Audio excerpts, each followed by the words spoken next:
अस्सलाम वालेकुम। उम्मीद है आप सब लोग ठीक ठाक होंगे, खैर खैरियत से होंगे। आज का मेरा टॉपिक जो है वो सर्जरी रिलेटेड है। कल मेरे पास एक पेशेंट आई थी, बच्ची थी, छोटी बच्ची थी, तकरीबन 7-8 साल की बच्ची थी और वो छत से गिरी थी और उसके इधर चिन के ऊपर, खाड़ी के ऊपर इंजरी हुई थी। यहाँ पर उसके स्टिचेस आए हैं और इसके अलावा उसके मुंह के अंदर से भी ब्लीडिंग हो रही थी, यानी कि मुंह के अंदर जो म्यूकोजा है उसमें भी मैंने टांके उसको लगाए, यानी कि स्टिचेस लगाए। अब बाकी तो अल्हम्दुलिल्लाह उसकी हड्डी में कोई फ्रैक्चर नहीं था, उसके जो जॉ की बोन है उसमें कोई फ्रैक्चर वगैरह नहीं था, लेकिन उसको मैंने तसल्ली के लिए फिर भी एक्सरे के लिए भेजा। अब ठीक है, उस बच्ची में कोई फ्रैक्चर नहीं है, सिर्फ उसकी सॉफ्ट टिश्यू लेसरेशन है जो कि हमने स्टिच कर दी, उसकी ब्लीडिंग हमने स्टॉप कर दी। लेकिन ऐसे बच्चों में जो जिनमें इस किस्म की इंजरी होती है, इस किस्म की उनको वो चिन के ऊपर, खाड़ी के ऊपर लग जाती है, तो यहाँ का जोर हमारा जाता है हमारे इस जोड़ के ऊपर।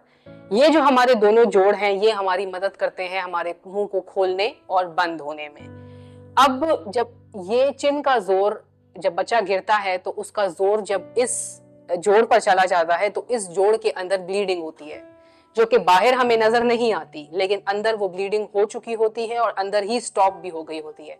लेकिन उस ब्लीडिंग होने की वजह से अंदर बन जाता है हेमाटोमा।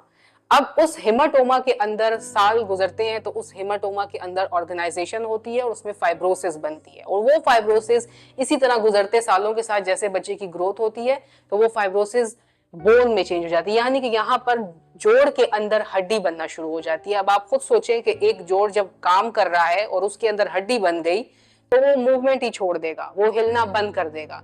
जब वो हिलेगा नहीं तो वो अपना काम नहीं करेगा।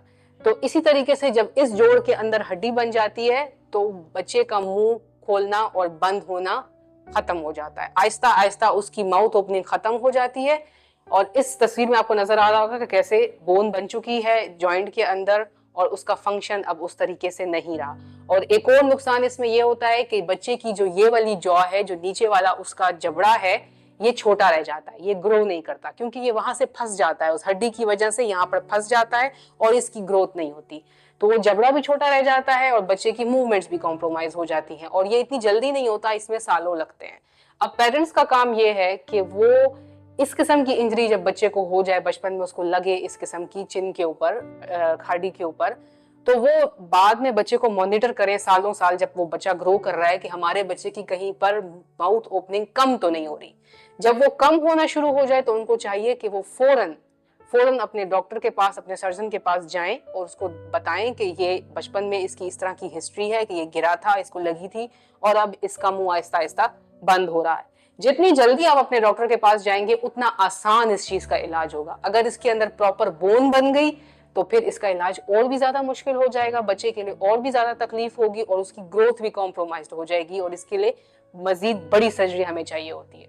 तो उम्मीद है ये मैसेज आप लोगों को बहुत फायदेमंद लगा होगा और आप लोगों को काफी नॉलेज मिली होगी इस बारे में। बहुत बहुत शुक्रिया।